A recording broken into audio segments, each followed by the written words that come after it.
One of the most important parts of any news article is the beginning. And learning how to write the beginning is one of the hardest things that you'll actually do this year. So we're going to talk about that in this lesson. The beginning of the article is called the lead. You'll notice that it's spelled a little odd here.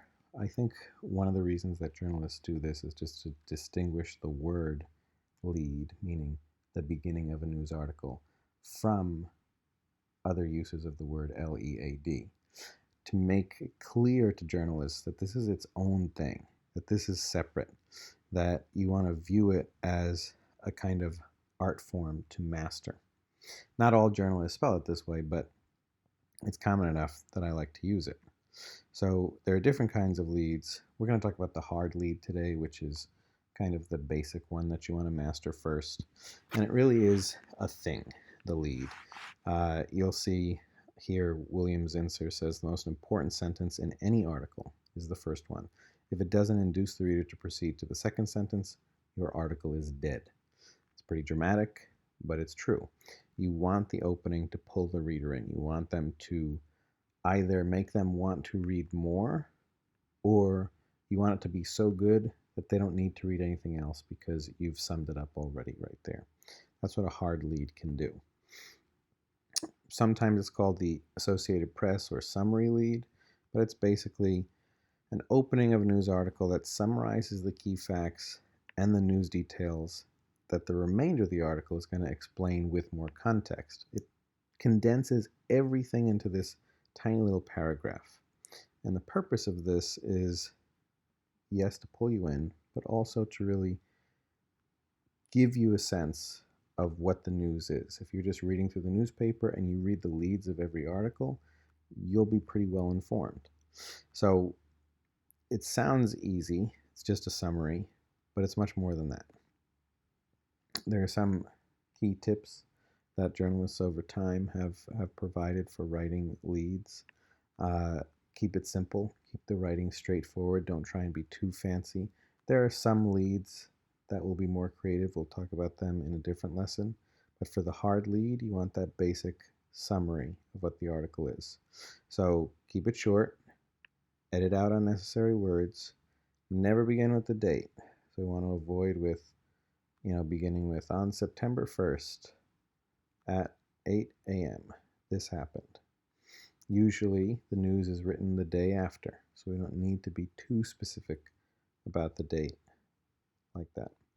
And you want to go back to like kindergarten, 5 W's: who, what, where, why, and when. Sometimes how. Uh, these are the essential kind of guides to writing a good lead. Include them in every hard lead that you write. So all of this sounds kind of vague until we see what it really looks like. So let's start with some examples from our own school newspaper. A few years ago, we had this grading system called Daedalus. That was our online grade book, and it was also the scheduling software. Daedalus was operated by a private individual who decided to close down the website, and we needed a new system, which led to eSchool Data. Currently getting rid of that too, but back when this happened, our journalists wrote an article on it. They had two different openings. Both of these count as hard leads, but note the difference between them. First example begins with the why. Due to the retirement of its owner and operator, the Townsend Harris data management system known as Daedalus is shutting down. A new system called eSchool Data will take its place in October.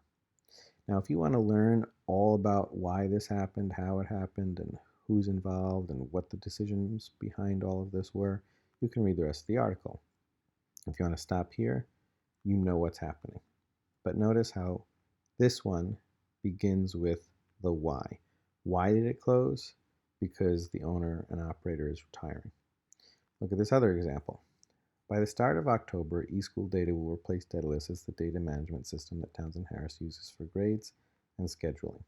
The change comes after Daedalus's owner and operator decided to retire this past summer.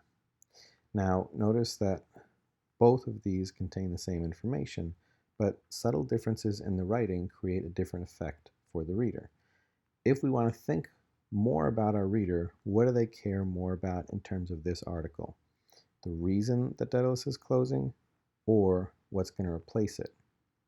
In this case, we probably would go with this one because students are more interested in finding out what's going to replace Daedalus. We'll still give them the why here, but these subtle choices about how to even just begin the summary create different effects.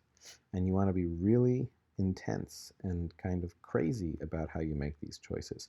And I'm not the one who's coming up with this. This is just a thing. Go on Twitter. Every single day, you'll see people arguing over how a journalist wrote their lead and why the writing of it is biased or inelegant or misinforming in some way. People really debate this stuff. I mean, geeky people, but they're there. So let's look at some professionals. Here's one that's really bad. From achieving global anti-poverty targets to tackling climate change and other critical environmental issues, the bloc of developing nations known as the Group of 77 and China has a vital role to play in ensuring progress on a host of priorities on the United Nations agenda, Secretary General Ban Ki-moon said today. Now notice that the W's are there, but this is just really unclear, including, the fact that it ends up being basically the thoughts of the Secretary General. It's too wordy, it's too unorganized, and even though it sums up a lot, it's not going to make you want to read the rest of the article, because if the rest of the writing is like this, you're done. Look at the brief clarity of this one. A landslide triggered by heavy rain has hit a town in southern Mexico, killing at least 4 people and engulfing a number of houses, officials say. Now, short, to the point, and gives you all of the details that you need in this compact manner. This is a hard lead, and we want to find out more about this. We want to learn about the people who died. We want to learn about the conditions that led to this. We want to learn about what people are doing to prevent it from happening. We want to learn about whether or not people should do things to stay safe right now. That's in the rest of the article. But if we just want to know what happened, this sums it up really clearly. Let's break one down. Here's one from a few months ago, the New York Times. President Trump's legal team is wrestling with how much to cooperate with the special counsel looking into Russian election interference, an internal debate that led to an angry confrontation last week between 2 White House lawyers and that could shape the course of the investigation. So basically, if we ask who is the focus of this article or this lead, talking about President Trump's legal team, not the president himself, but the legal team. And where are we? We're at the White House or Washington, D.C., where they're working. When did this happen? We heard that it was last week. What was it? So again, it's the legal team. They're trying to determine how much to cooperate with the special counsel. And that kind of wrestling, that juggling of how much to cooperate, led to an internal debate that became an angry confrontation. So this is all very carefully worded, but the journalist is telling us that the lawyers working for the president have been struggling with how to do this, and their kind of emotions during that struggle boiled over this week, and now they're kind of fighting with each other over what to do.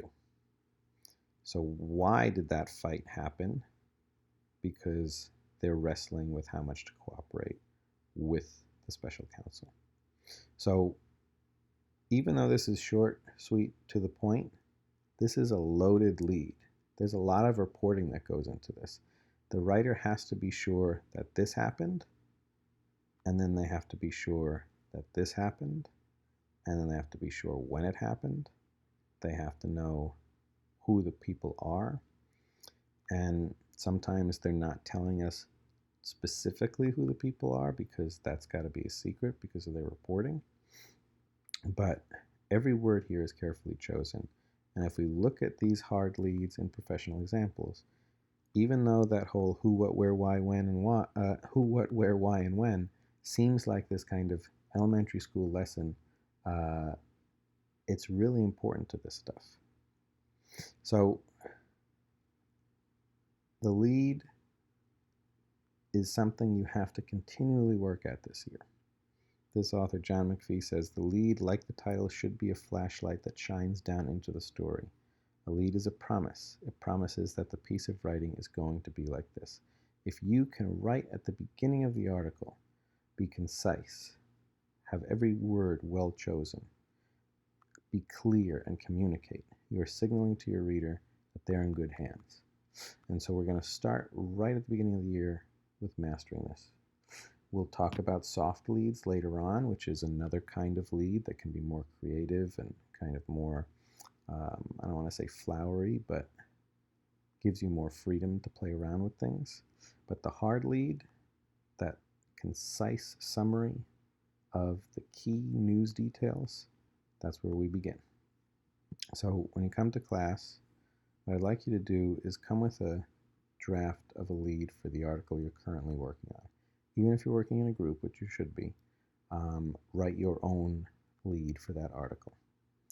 Then there's a Google form where you're going to post some things for homework that's related to that draft. And if in the process of doing this you have some difficulty, you can go to this website. The Associated Press is famous for their hard leads. Pretty much every article there will have a hard lead, and you can review those to help you out. So again, for tomorrow, you're just coming in with a brief draft. It's a short paragraph. Fill out the form, and we'll use our time tomorrow to begin mastering this.